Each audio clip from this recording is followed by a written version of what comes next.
What's up, everybody? It's your favorite guy who doesn't join, his favorite nerd, and today we are looking at the Black Series DJ. This is the only other one I'm getting from this wave, so it finally came in and I can take a look at it for you. As you can see, he holds both of his guns. I gotta tell you, I go through this all the time when I'm opening up figures like this or a Marvel Legend. It's such an awkward experience, in my personal opinion, like the opening up of a Hasbro mainline figure. Like, there's something like birth-giving about it. You know what I mean? It's like, you can get the guns out, but even you have to do it with the guns too. And then for the figure, it's like,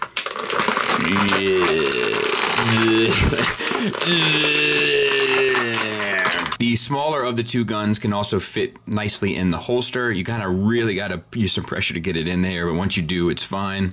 As for the detailings, it's done quite nice. There's a metallic kind of gunmetal for the base, and then some silver accents throughout that really, you know, sell it, to be quite honest. The other one is a black plastic base.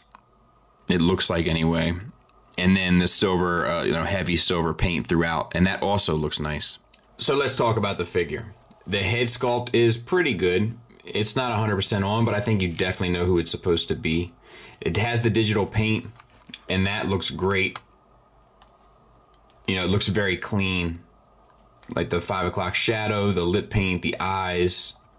It's pretty well done. I'm interested to see how good it can get, you know, through time.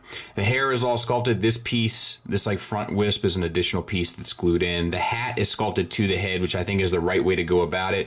That's brown and then dry brush with a lighter shade of brown. And I think that's the way to do it. I hate when they have a hat and you got to stick the hat on the head. It never fits right. So cheers for that. And then it has this silver bit there painted on. And to me, that looks like 410. So, little home team action. All right, for the trench coat itself, we have this design that's painted on, and it's done really well. This gold, surprisingly well. And then the jacket itself is sculpted nicely. It's a softer plastic that sits over top of the main body, and then it's dry brushed with the brown. The sleeves are all sculpted in the style of the jacket, and they're dry brushed with the same brown. And same for the other side. Then there are no kind of paint accents on the tunic. And then the belt is painted with the silver and then the olive green for the belt loops. The belt itself has some silver accents painted on, even on the back, so that's a nice touch. I can't tell if there's a wash or not on these pants. I want to say no. If there is, it's very subtle. The boots are painted, but they're not painted very clean. Like, a lot more of the pant is painted on the boot, so that's a bit of a bummer. But it is like a more glossy black, so that looks nice. And then the hands, nothing on this one. This one has the sculpting of the wrap and then the rings, and they're all painted fairly well. So a decent amount of paint application, just maybe not, you know, the whole 9 yards. Let's talk about articulation. The head is on a ball peg, or ball hinge rather. You can get down to there, and it doesn't break up the sculpt, so that's nice.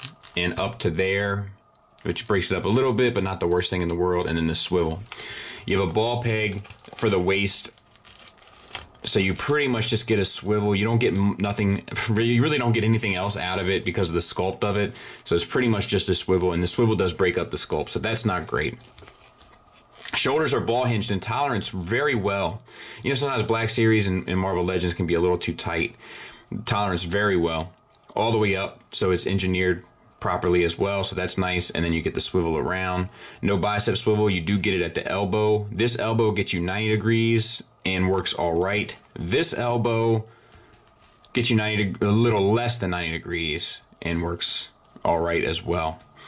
Wrist swivel and hinge in out on this hand. Wrist swivel and hinge in out on this hand. Since he's a gun holding guy, I would have liked to have had at least one hinge up down, you know, so that's a bit of a bummer. And then we have T-jointed ball joints for hips. They get you out to there. Front and back to there. Thigh swivel at a cut joint. Double jointed knee. Not the prettiest. And it's a little on the tight side. That is ugly. But it's fine. And then the ankle, tilt up, tilt down, and rocker.